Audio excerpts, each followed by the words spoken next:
And hello, welcome to Sans TV News with me, your host Ben Rerangai, and this is my sign name, my sign language interpreter doing the voicing as Kendi. Let's focus on our today's lunchtime news. On to our first news updates. The former High Court judge said Juma Chitembwe faces the end of his legal journey as the Supreme Court free his appeal challenging a panel's finding. The court, led by Justice Mohammed Ibrahim and contains Justice Smoking Wanjala, Njoki Ndungu, Isaac Lenola, William Ouko, upholds the evident wrong determination against Chitembwe.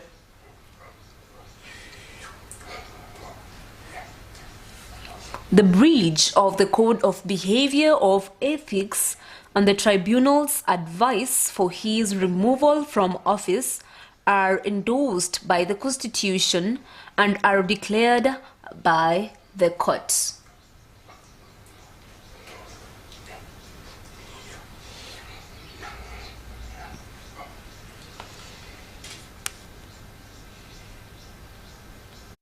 Finds that the contravention of Articles 10, 75 and 232 of the Constitution and Regulations 9, 19, 20 and 21 of the Code of Conduct and Ethics by the judge amounted to gross misconduct or misbehavior.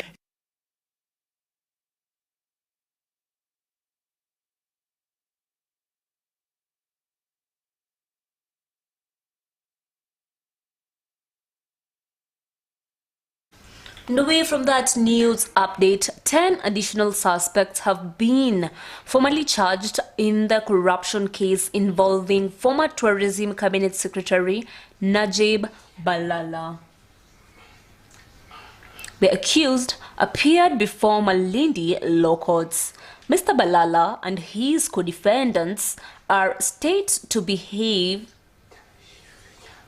correctly, awarded benefits to assure the business, resulting in charges of payment totaling to 3.368 and 494,779.63. The accused individuals pleaded not guilty before Chief Magistrate James Mwaniki. Persons number 5, number 6, number 7, and number 11 are each granted a bond of 750,000 surety of like amount or a cash bail of 300,000. The third accused person was said to be out on a cash bail of 300,000.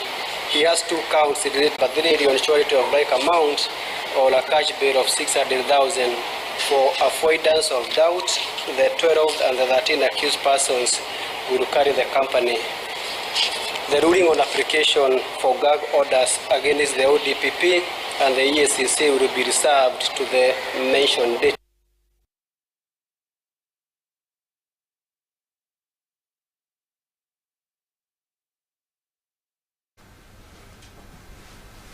And away from that news updates, NHIF beneficiary for outpatient services following the Rural Private Hospital Association of Kenya's decision to cease providing medical services under the NHIF cover due to the government's funding delays. The association commended a deadlock in talks with the government for the past 6 months as the reason behind this move. Additionally, surgery and cancer care services will also require beneficiaries to cover various fees.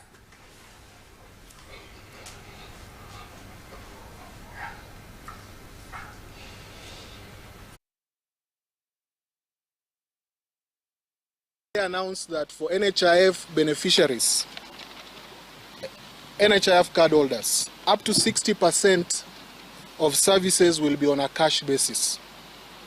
All hospitals will charge a fee of Kenya shillings 1,000 for outpatient care. Admissions, surgeries, maternity care, cancer care, dialysis will also be subject to cash payment on a case-by-case basis. Nurses need to be paid, Our suppliers have not been paid for many months now. And we need to keep the lights on. We need to pay electricity bills. Because of this situation, we have no other option left to us. We will not allow NHIF to transition to the Social Health Authority while it still holds debts for hospitals. Dawa ya deni ni kulipa.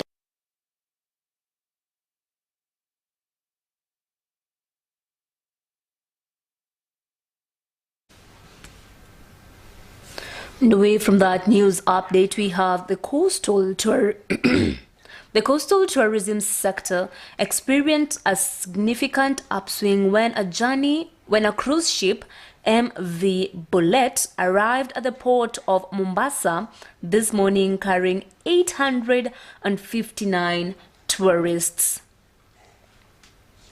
This marked the sixth and final cruise ship to dock at the port of Mombasa for this season. A section of tourists start on various travel experiences, with some opting to travel to Shimba Hills, others to Savo, others Ndiani, while others explored the Mombasa city.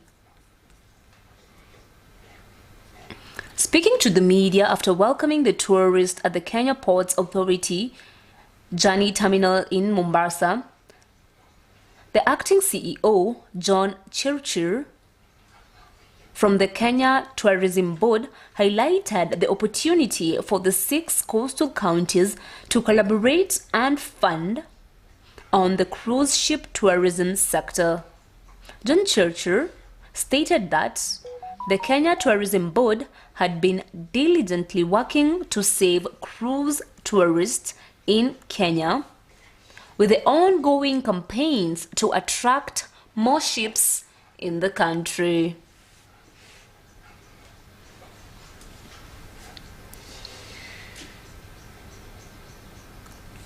Season here in Mombasa. But as we speak, there's a group that is already in the Masai Mara. There are those are in Taita Taveta, Shimba Hills, and even far, Savo East, Savo West, Amboseli, and mostly also within the city of Mombasa. There are those who will go down south to the coast to discover what is available there in terms of culture. So we are seeing that there is opportunity. The Jumuiya County is working together to tap into these cruise businesses and opportunities that there are. There is a lot of marketing in the background going on, but in the season to come, we are happy to report that about 13 or so cruise ships will be coming to Kenya by April in the next year. But for this group that has come sort of to close the year with us, we celebrate them, we appreciate them.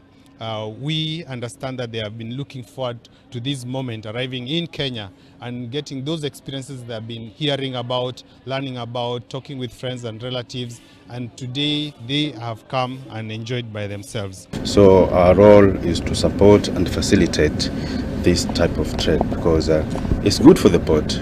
Because as a port, we are gaining through exactly the charges, but the county is also gaining. The country is gaining, the economy is also getting boosted through this. So what they're doing to us is invaluable because, and we've seen it, I can give some figures for the last 1 year so far. We've received 6 of them and I'm expecting to receive for next year by March 3. So it's a business in the growing. Yeah, the trajectory is very positive. A cruise ship, as I've alluded to, will come benefits the port because we are charging for dockage for the time in port. But when the cruisers, the passengers, get out of the ship, now the economy, the local economy, for instance, in this context, Mombasa, will gain because, as you heard from the captain, they'll be visiting the beaches. They'll visit Mamangina, they'll visit even the nature trail. So that is economy being boosted locally and also for the whole country. To our final news updates, the Affordable Housing Initiative, a cornerstone of the Kenya Kwanza government, has significantly impacted regions nationwide. In Kirinyaga, Gichungu constituency, Kirinyaga County, about 270 million shilling project launched by President William Ruto is 15% complete and is set to be done in the next 11 months. Administered by the national government, the Kichungu program comprises of 110 parts offering 3-bedroom apartments, 2 bedrooms, and studio apartments. Director Gakuru Mushiri highlighted the economic stimulant providing employment directly and indirectly, with a devolution to allocate a third of the workforce to the local women. To access the affordable housing, Mushiri encouraged Kenyans to register through Boma Yangu, and the contractor Samuel Wambugu noted that there is a smooth progress and cooperative view of the locals. The president wetu anasema mkiangalia hii site iko na more than 100 people na 95% ya watu ni wa hapa Gishugu. So tunajaribu kutengeneza kazi kwa vijana wetu, kwa kina mama wetu, kwa suppliers. Nimeambiwa mchanga, ukiuliza mchanga inatoka tu hapa. Ukisikia baras inatoka hapa Tebere. Wakienda kununua chuma wananunua hapa Gishugu. So hiyo ndiyo maneno ya tunaangalia na affordable housing. Na tunatarajia kwamba tukiendelea hivi in the next 2-3 weeks unaona nyumba zimeenda juu. Ataongeza hii namba. Average utakuwa unakuta kuna watu 150 kwa site, na hiyo ni lishe kwa familia zao, wataweza kusomesha watoto wao, wataweza kujimudu kimaisha.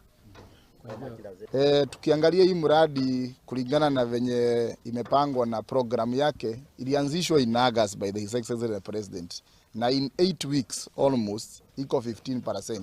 So ukiangalia again is the time yenye iko mradi unaendelea sawa sawa, na tunashukuru contractor wako hapa Belfast Engineering, kazi mzuri anafanya. Miradi kama hii ya affordable housing iko kila pande ya Kenya hii yetu, na hii specifically hapa tunajenga manyumba 110. Hii mradi inagharimu karibu milioni 270, na hiyo pesa yote tunajua ukitembea hapa itafanya ile kitu tunaita economic stimulus. Juu watu hapa watanunuliwa tiles, kuna mama ako pale anapikia watoto wetu, kuna mtu atakuja afanye electrical hapa, kuna mtu amekuja afanye camera work hapa, kuna vijana watakuja afanye plumbing, na tuna expect contractor, na hiyo iko kwa contract yetu. In the next 2-3 weeks anafaa kuwa na sign agreement, MOU agreement with the local jua industries hapa. Ndio watatengeneza hii milango na ndio watatengeneza hii madirisha. Tumesema kama leo tuko na watu karibu 100 hapa. Ukiangalia contractor ame-ensure that 1/3 of that ni ya kina mama, ili kila mtu apate ajira.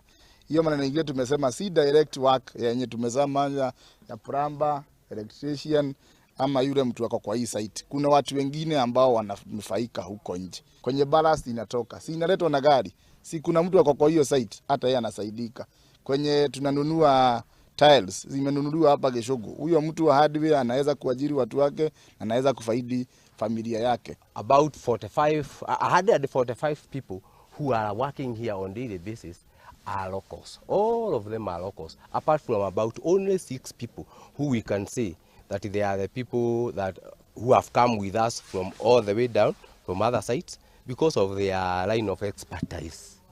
Kwa hivyo mimi naweza kusema kwa uhakika kama kungekuwa na miradi mingine hata kubwa ingefaidi hawa watu zaidi, kwa sababu nimeona hata hawa watu 145 wenye tumeajiri honestly hawatosheki na hawatoshelezwi na hii, kwa sababu they are more than they require, and yet our project can only hold a certain number of people at one given time.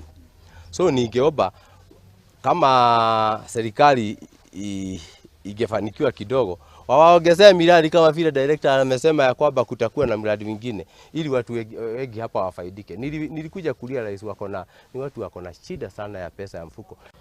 Tunashukuru kwa sababu ya hii kampuni kutupea nafasi ya kupata hii kazi.